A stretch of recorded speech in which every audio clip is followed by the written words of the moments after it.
आरोग्यकारी और सुस्थता प्रदानकारी जीशुख्रीष्ट को धन्यवाद ज्ञापन करे। से ए जगत रे एक अनंत जीवन रास्ता आम से आनीदे से रास्त आम चालू चालू जे दिने स्वर्गराजर अधिकारी हेबा यह आम वाक्य आश्वासन मिले।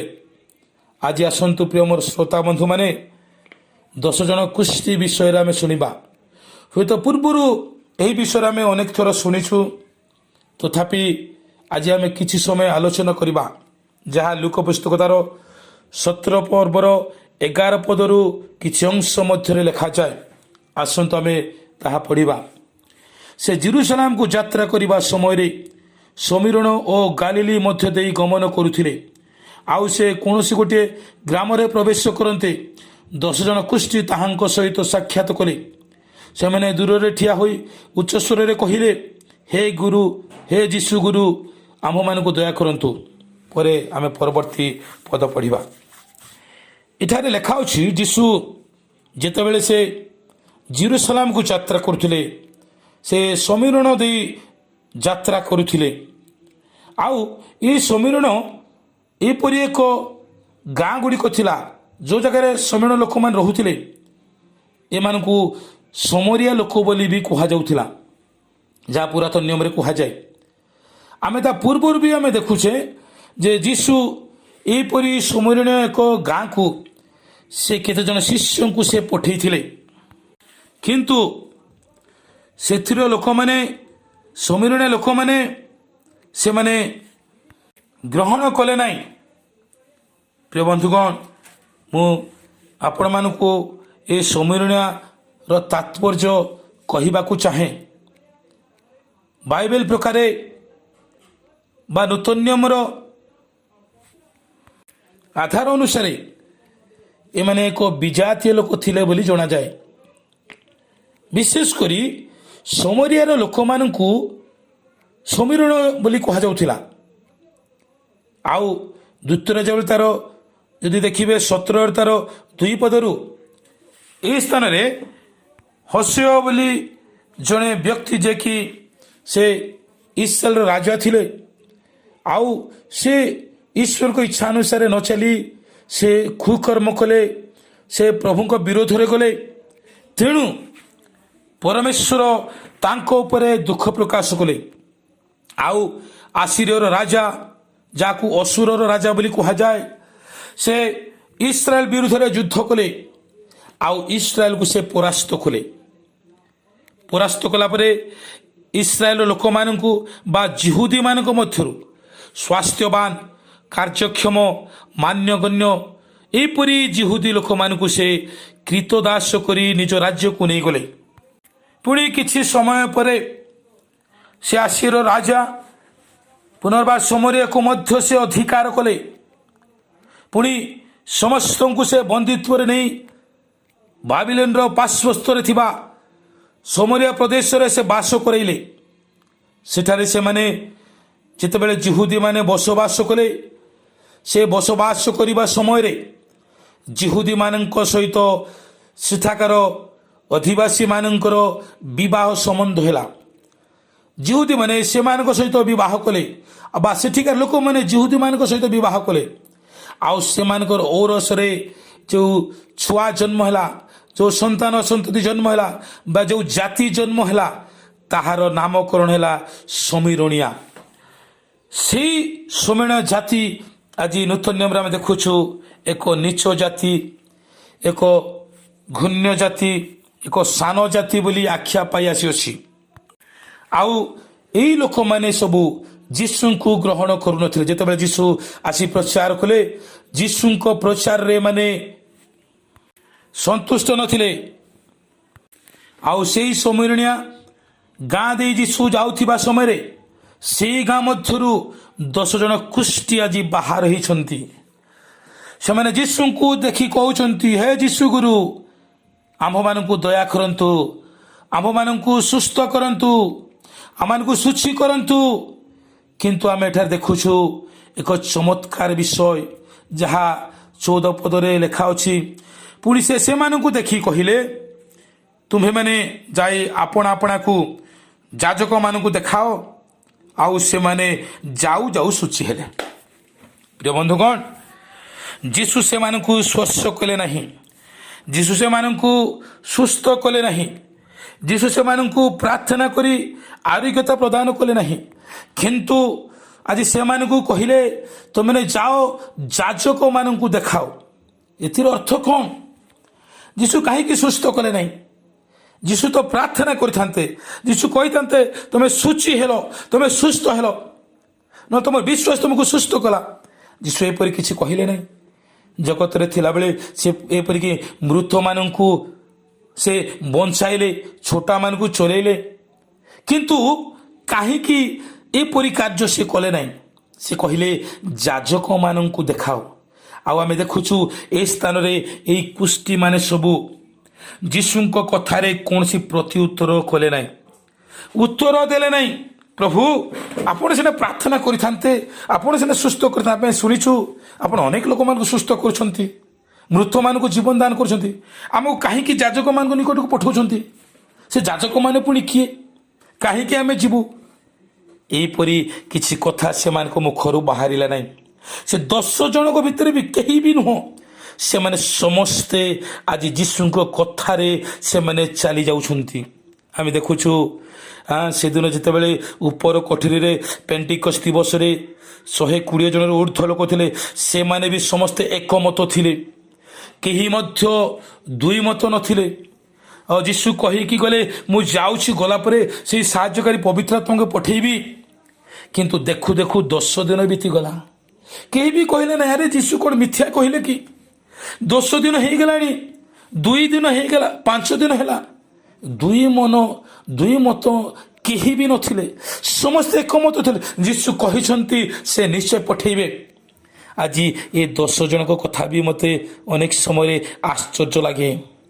ସେମାନଙ୍କ ମଧ୍ୟରୁ କେହି ମଧ୍ୟ କାହିଁକି ବିପରୀତ କଥା କହିଲେ ନାହିଁ? ଆମେ କାହିଁକି ଯିବୁ ଆଜ୍ଞା? ଆପଣ ହିଁ ଆମମାନଙ୍କୁ ସୁସ୍ଥ କରନ୍ତୁ, ଆମେ ଯାଜକମାନଙ୍କୁ କାହିଁକି ଦେଖେଇବୁ? ରୋମିଓ ତାର 9:20 ଲେଖାଯାଏ, କିଏ ତାଙ୍କର ପ୍ରତିବାଦ କରିବ?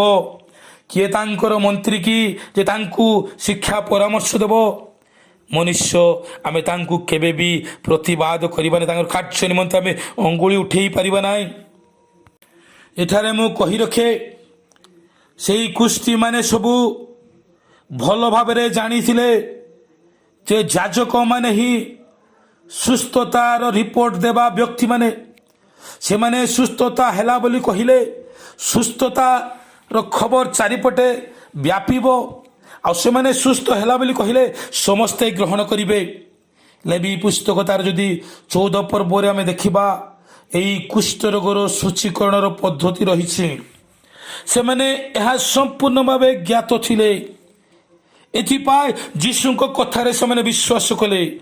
ତୁମେ ଯାଅ ଯାଜକମାନଙ୍କୁ ଦେଖାଅ, ତାର ଯାଜକମାନଙ୍କୁ ତୁମେ କୁହ, ଯାଜକ ଦେଖିବ, ସୁସ୍ଥତା ହେଇଛି ବୋଲି କହିବ। ପ୍ରିୟ ମୋର ଲୋକମାନେ, ପ୍ରଭୁଙ୍କର ଦାସ ଦାସୀମାନେ, ଏଠାରେ ଆମେ ଦେଖୁଛୁ ଯୀଶୁ ଯେତେବେଳେ କହିଲେ ସେତିକି ବେଳେ ହିଁ ସୁସ୍ଥତା ସେମାନଙ୍କ ଶରୀରରେ ପ୍ରବେଶ କରିଥିଲା। ସେ କଥାରେ ସୁସ୍ଥତା ଥିଲା, ଏଣୁ ସେମାନେ ଯାଉ ଯାଉ ସେମାନେ ରାସ୍ତାରେ ସୁସ୍ଥତା ହେଉଛନ୍ତି ବୋଲି ଲେଖାଯାଏ। ଯୀଶୁଙ୍କ କଥାରେ ସେମାନେ ବିଶ୍ୱାସ କଲେ, ଆଉ ସେମାନେ ଦୌଡ଼ିଲେ ଯାଜକମାନଙ୍କୁ ଦେଖେଇବା ପାଇଁ। ଯାଜକମାନେ ଏମାନଙ୍କୁ ଦେଖିବେ, ପରୀକ୍ଷା କରିବେ, କହିବେ ହଁ ଏ ଲୋକ ସୁସ୍ଥ ହେଇଛି।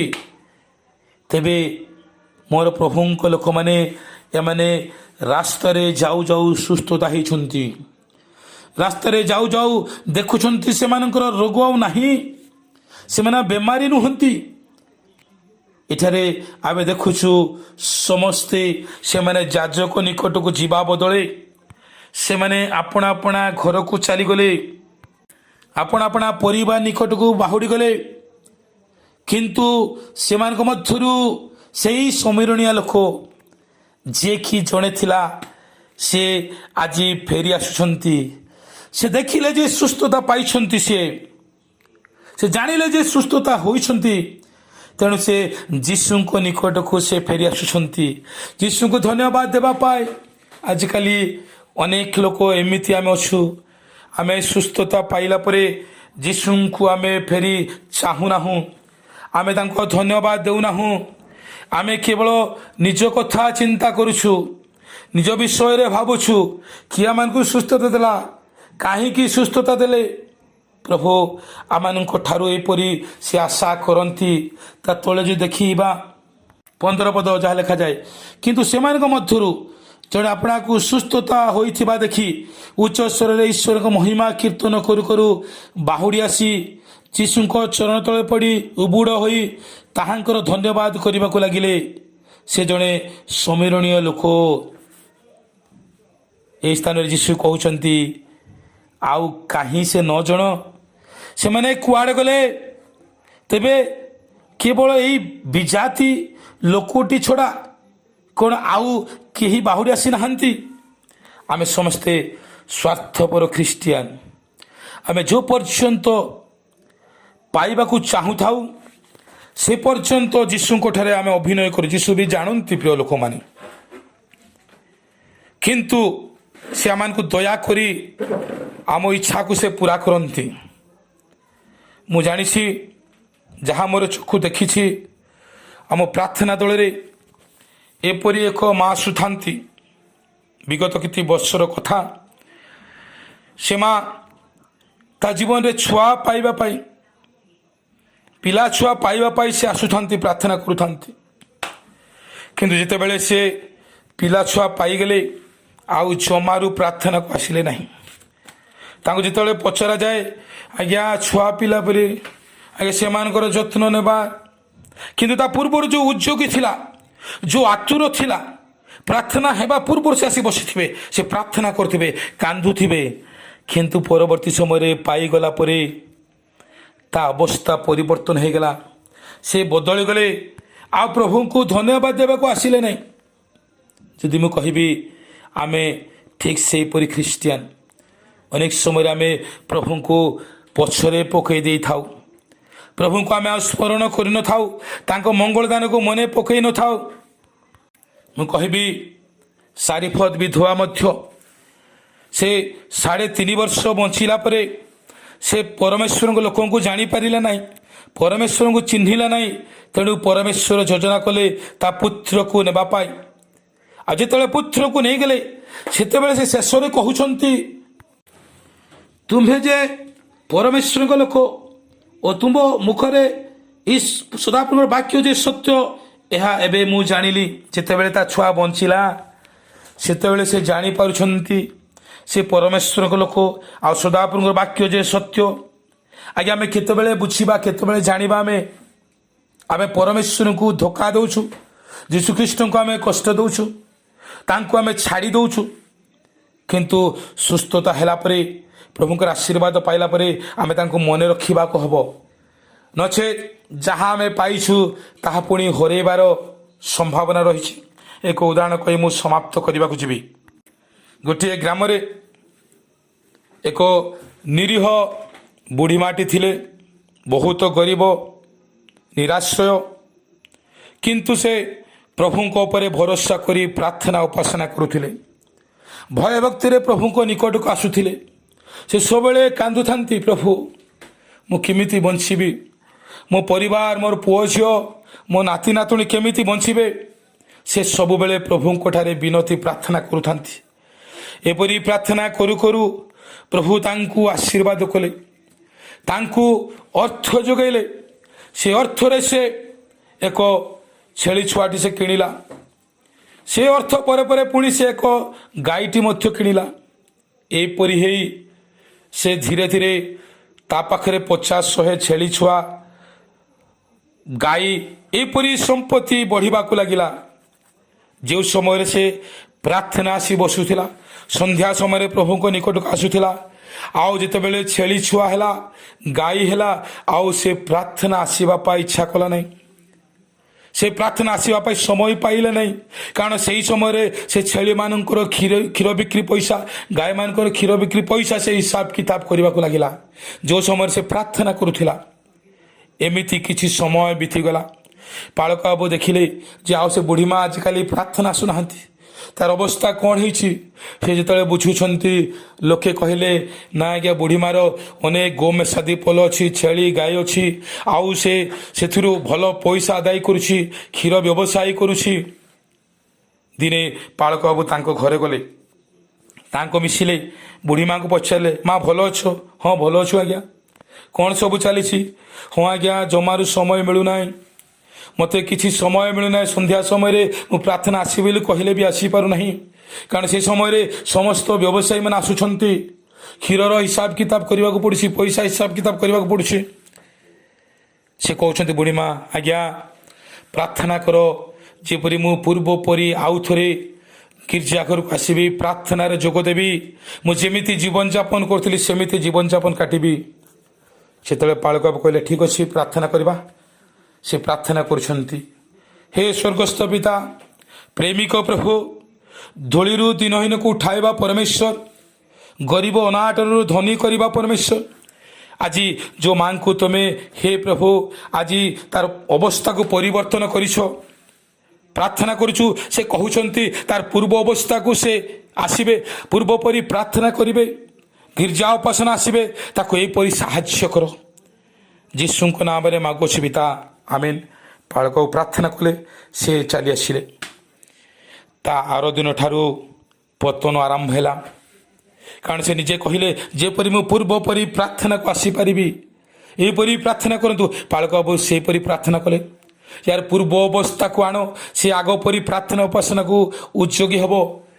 ଧୀରେ ଧୀରେ ଗୋଟିଏ ପରେ ଗୋଟିଏ ସମସ୍ୟା ହେଲା, ଛେଳି ଗାଈ ଗୋରୁ ମରିବାକୁ ଲାଗିଲା। ଶେଷରେ ଯେବେ ସେ ନିରାଶ୍ର ହେଇଗଲେ, ସବୁଯାକ ସରିଗଲା, ସେ ଗୋଟେ ଦିନ ପ୍ରାର୍ଥନାକୁ ଆସି ବସୁଛନ୍ତି, କାନ୍ଦୁଛନ୍ତି। ପୁଣି ପାଳକ ଦେଖିଲା ରେ ସେ ମା ତ ମାଙ୍କର କ୍ରନ୍ଦନ ଶୁଣୁଛନ୍ତି। ମା ପ୍ରାର୍ଥନା କରୁଛନ୍ତି, ପ୍ରଭୁ ମୋର ସମସ୍ତ ତମେ ନେଇଗଲ, ମୁଁ ବର୍ତ୍ତମାନ ନିରାଶ୍ରୟ। ସେତେବେଳେ ପାଳକ ବାବୁ ଦେଖିଲେ, କହୁଛନ୍ତି ଓହୋ ମା ଏବେ ସିଧା ରାସ୍ତାକୁ ଆସିଲେ। ପ୍ରିୟ ପ୍ରଭୁଙ୍କ ଲୋକମାନେ, ଆମେ କ'ଣ ସେମିତି ଚାହୁଁଛୁ କି? ଆମେ ଆଶୀର୍ବାଦ ପାଇଲା ପରେ ପ୍ରଭୁଙ୍କୁ କ'ଣ ଆହୁରି ମନେ ପକାଉନୁ କି? ପ୍ରଭୁ ଆଉ ଥରେ ନେଇଯାଆନ୍ତୁ ବୋଲି ଚାହୁଁଛୁ କି? ଆମେ ଯଦି ଚାହୁଁଛୁ ତେବେ ଏମିତି ହେବ, ପ୍ରଭୁଙ୍କୁ ଆମେ ପାଶୋରି ଦେବା।